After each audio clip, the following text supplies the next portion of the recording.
Yes. How about India? No. It's quite interesting. So in the Western country, including India, it's very, very rare. But East Asia, maybe it is prevalent. Anyway, plus pain and functional loss. It's indication. So in the visually, this is medial side osteoarthritis. We call it anteromedial osteoarthritis. That means the ACL intact osteoarthritis, in which the medial anterior cartilage is worn out, but posterior side is still intact. So due to the intact ACL. So that's right. That is a posterior cartilage. It's intact and anterior side. It's bone and cartilage way. So how to decide and evaluate the ACL integrity? So anterior test on MRI and anterior stress X-ray or scope. But in the Oxford procedure, we are focused on the stress X-ray. So stress, varus, and vagus stress in 20 degrees in flexion and apply varus and vagus. The why 20 degrees to relax the medial brachial ligament at the posterior capsule. Otherwise, medial tightness can be overestimated. So X-ray beam inclined upwards around 10 degrees. And varus stress in the medial side bone, and the vagus stress in intact lateral cartilage and correctable varus. That means the joint line of the femur and the tibia side come to parallel to each other. But some surgeon misunderstand that the corrector varus means 175 degrees of FTA, femoral tibial angle, but it's not correct. So you should focus on the joint line is parallel or not. So that's all.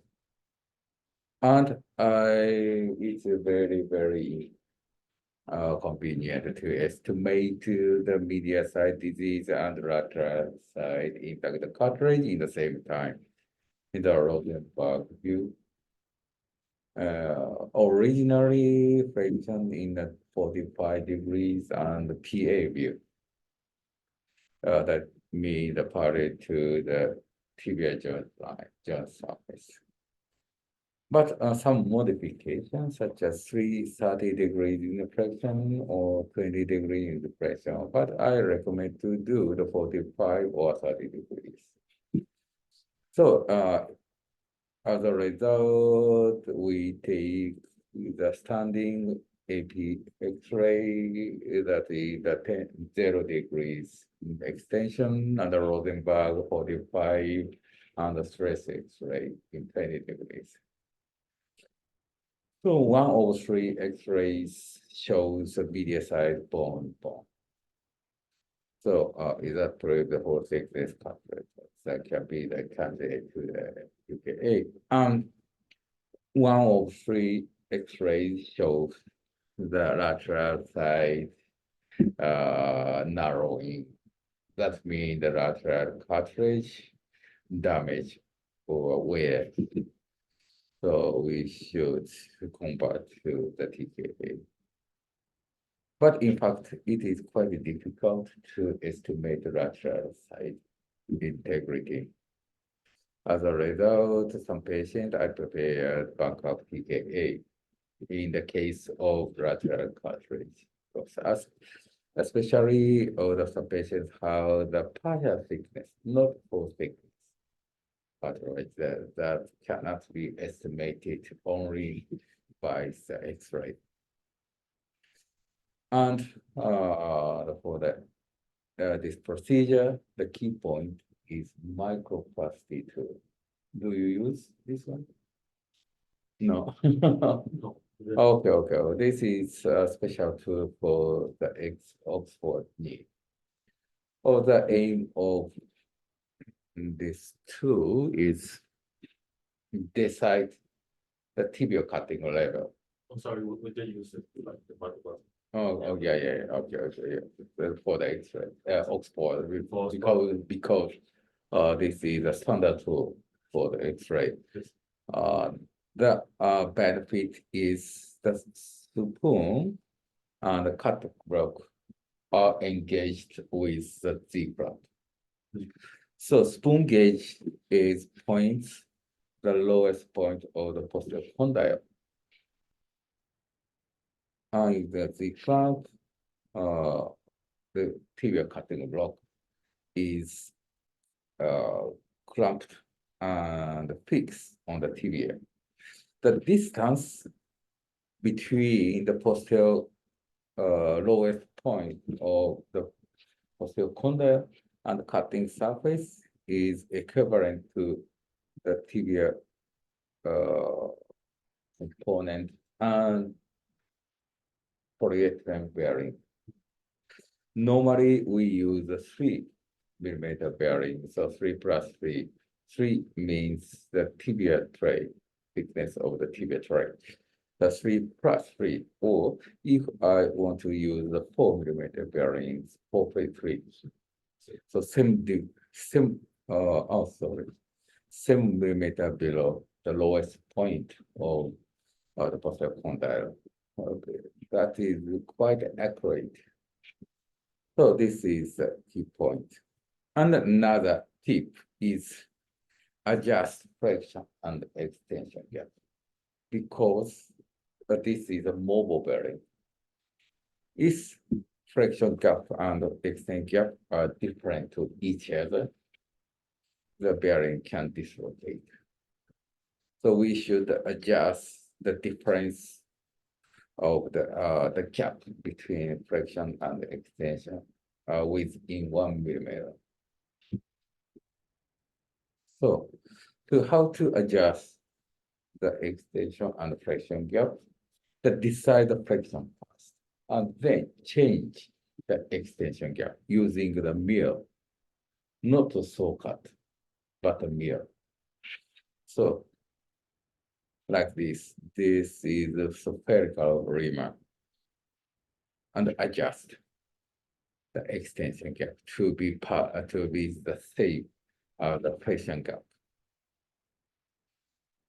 So like this. Also to adjust the extension gap, we use the mirror system. Mirror means the spherical rim. And this is a stopper called spigot. This thickness varies among the spigot size in the every 1 millimeter incrementally. So if I use one larger spigot, the mirror can go 1 millimeter deeply, like this. And anyway, this is a practical. This is a portion. Okay, this is a portion.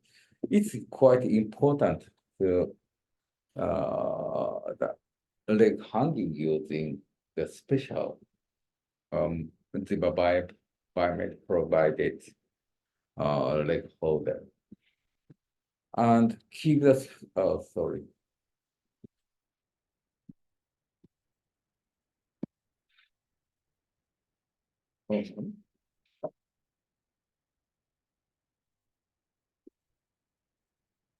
It is important to keep the space between leg holder and the popliteal area. Otherwise, you can damage the neurovascular. So on the setting and before the bone cut, you should make sure there is a space. I call it a 4 fingers technique.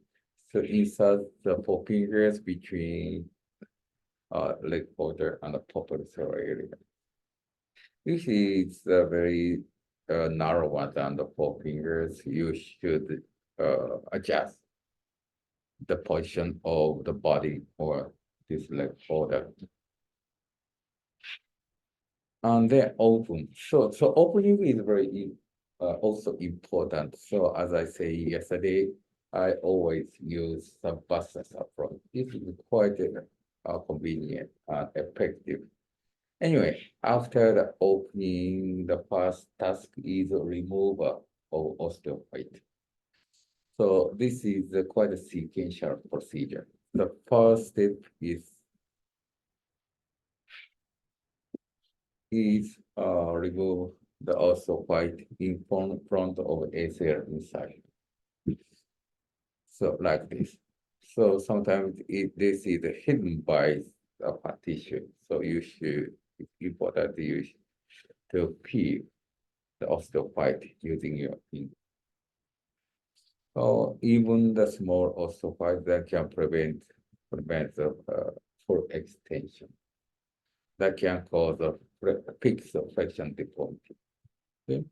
The first step is removal of osteophyte in the tibia on the tibial side. The second one is removal of osteophyte in the lateral edge of the intercondylar space, intercondylar notch.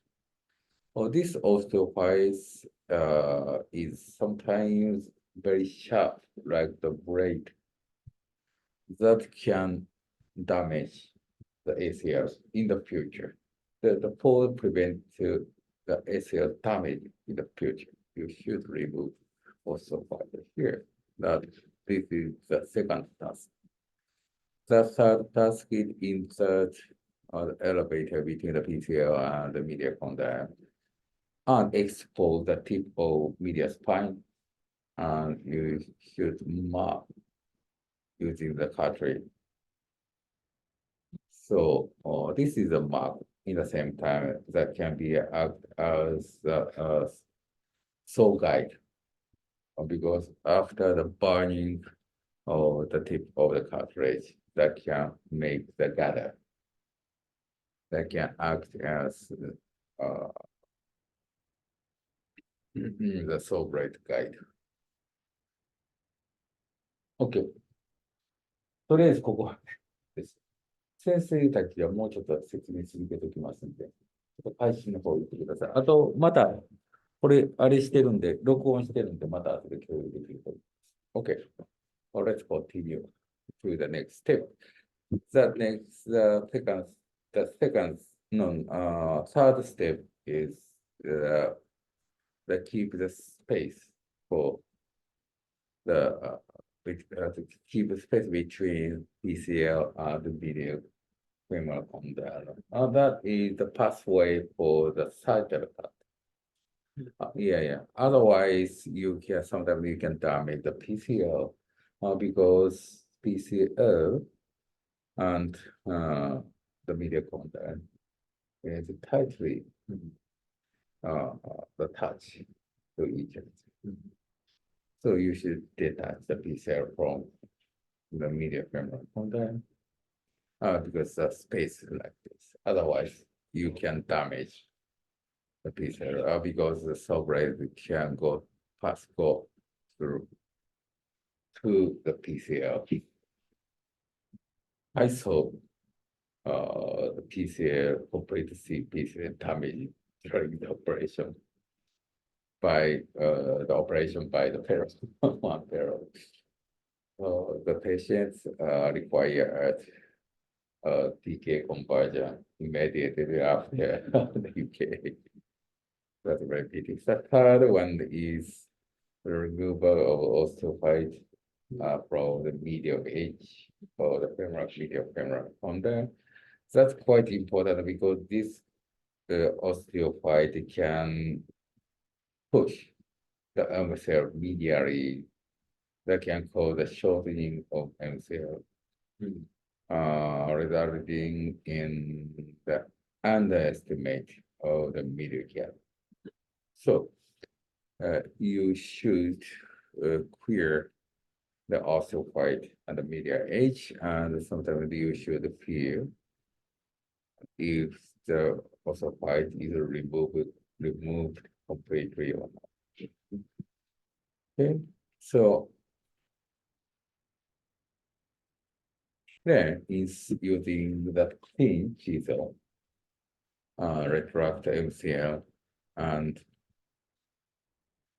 cut the ossified between media condyle and MCL.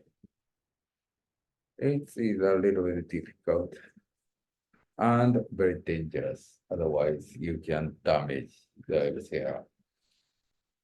Also, MCL is protected by this retractor, but sometimes the chisel go to the media epicondyle. So you should taking care about avoiding to damage the MCL and the insertion in the same time.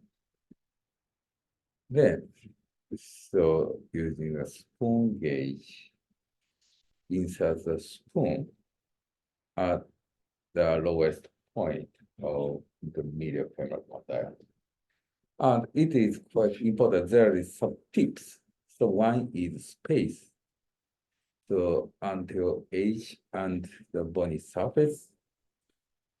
So that means if this tip touch the cross touch to the bony surface, it means this size is too small. Because this tip is come to the previous joint surface on the cartilage.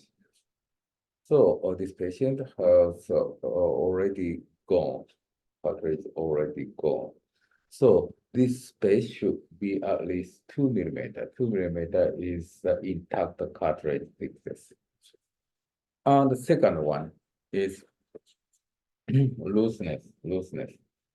If it is too loose, the cutting surface come to cutting thickness can be thick. So because if it is too loose, so we can if I can twist in 20 degrees in each side, it implies a deep stone thickness is too thin. So we should change to the 2 millimeter or 3 millimeter. Yes.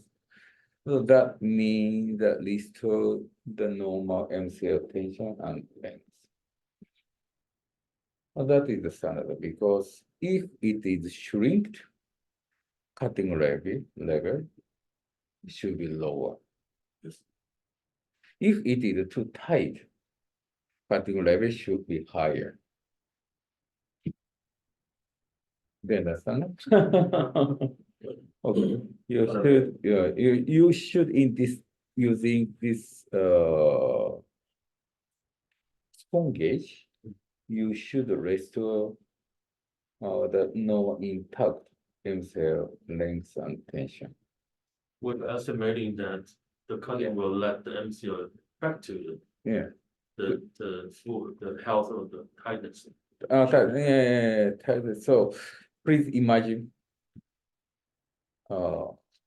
this figure.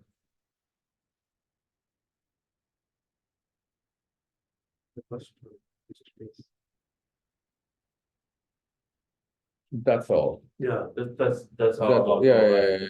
So we should restore this condition using the spoon.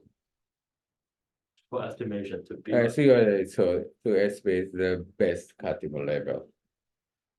If it shrinked, this is level up. The cutting the same thickness, bearing and polyester. That cutting level can be lower. Because this media size is a slightly disturbed. But if we insert the thicker spoon gauge, that can stretch the MCL and make the particular horizontal cut in the condition with the overstretched MCL. As a result, the cutting rate can be higher. in the part step, we need a recut. In this condition, if you cut the lower, we need a thicker variant than we estimated To compensate the. to lag. compensate the looseness of the media side. So it is a very difficult step. What side is the suitable is quite important.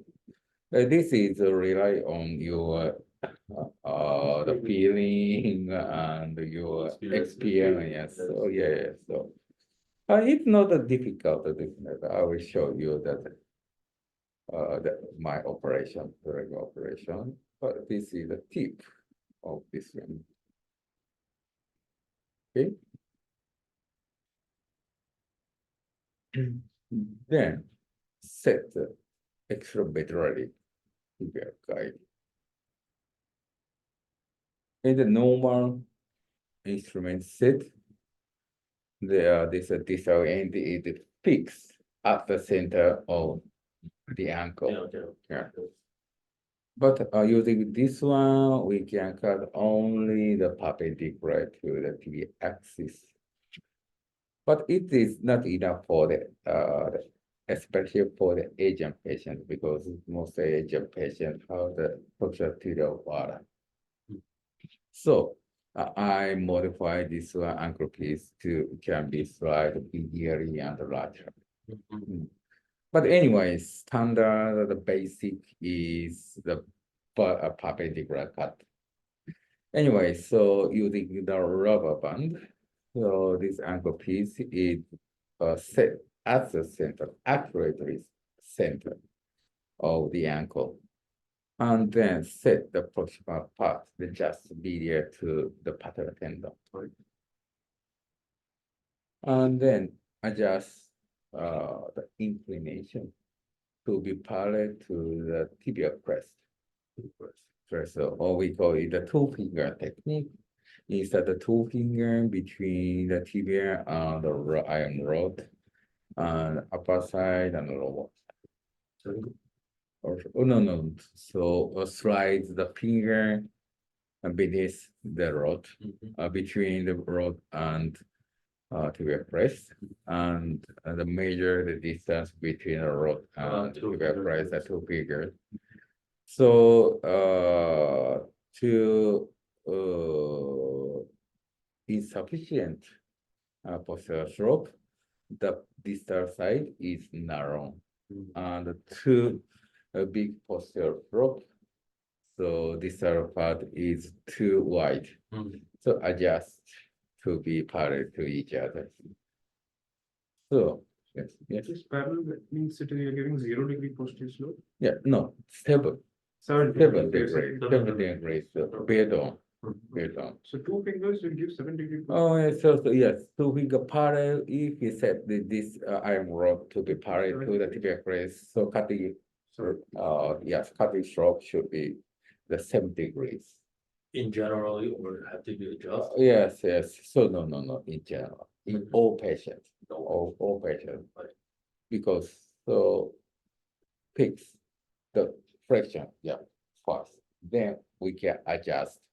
To the extension. Yes, so someone says if we reduce the posterior slope, if the patient have the 10 degrees in posterior slope, naturally reduce the 7 degrees due to the setting of this instrument. Most surgeons imagine that the flexion gap can be tight. But we cut to be the best flexion gap using this one. So flexion gap is always ideal. So regardless of the posterior slope. Then adjust extension gap using the pivot. So posterior slope doesn't matter. But I want to avoid the too steep posterior slope. Otherwise, ACL, so this sharing force can stretch the ACL. in the future that can the chronic damage of ACL. Okay, so I think 7 degrees inflection for the old patient is the best. The next, the Z cramp. So we've got 3 or 4 Z cramp.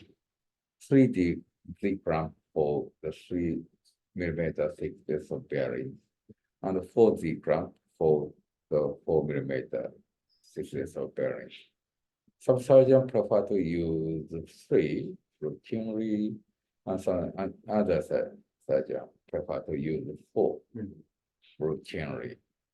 There is both techniques have the advantage and disadvantage. So we routinely use 3 Z-clamp. That's aim for the usage of 3mm bearing. So using this one, we can preserve the bone volume as much as possible. But sometimes we need to recut. In some reason, pressure gap is narrower than we expected. So it is frequent. So to avoid recut, some surgeons prefer to use 4. If the pressure gap can be narrower than we expected, we can change to use the 3mm bearing instead of 4mm bearing. So, but sometimes, as I said before, if the initial expression of the tibia category level is a little bit lower due to the shrink MCL, the initial to set the G-clamp, set the tibia category level. If this spoon gauge thickness is not sufficient, the category level can be lower. That can damage the insertion of MCL, and we should use the thicker bearing for 5 or 5, 6, or 7. But in my impression, if I use the thicker than the 5mm bearing, that can cause trouble. So unadjustable gap or dislocation of bearing in the future. Okay. So in case of such cases, what alternative would you use? Sorry? If you put a 5mm insert, that is big. Sometimes I change to the fixed bearing. So you put fixed. Fixed bearing. So a little bit more constrained. Yeah. So avoid the dislocation and some trouble. So, but it does depend on the feeling. Even if I use the 5mm bearing, the gap can be adjusted accurately. I use the 5mm bearing, but sometimes I cannot adjust accurately flexion and extension. So do you consider pie crusting? Sorry? It is too tight MCL. Do you consider pie crusting? No. Never pie crust. I recut the tibia. But because You're not touching the MCL. never touch the MCL because MCL decides everything. Gap balancing, alignment, cutting level, everything. Never touch. In the same time, we should remove osteophytes as perfect as possible. Create a spaces. So to restore the normal situation of the MCL, because osteophyte can push the MCL medially. Yes. That can shorten the medial side gap. Yes. Sometimes I remove the osteophyte on the tibia side, but on the manual, never touch to the tibia side. Sorry, could you repeat once again? You always move the other part of femur. Femur side in the manual, never touch the tibia side. Osteophyte. ossified. Even there is a big ossified tibia side, but never touch to the tibia side because to remove the ossified, we need to detach Release. the MCL, release MCL. Oh, But in my experience, sometimes we need to detach MCL to insert retractor. Sometimes, especially the patient with severe bone loss, the tibial insertion point and tibial bone surface come to the same level. Normally, there is some space between the tibia articular surface and insertion of MCL. This space is best space for insert the retractor. But sometimes a retractor can be inserted like this in substrate. So to protect MCL, I sometimes detach MCL to make the space for the retractor. but how do you detach it by But cutting or yeah, yes, a knife or cartridge. slightly going through? Yeah, but it doesn't matter in my experience. So gap never change. Oh, So it is the same things for the kinematic alignment, TKA. mhm. For the kinematic alignment, as long as we never touch to the superficial fiber of MCL,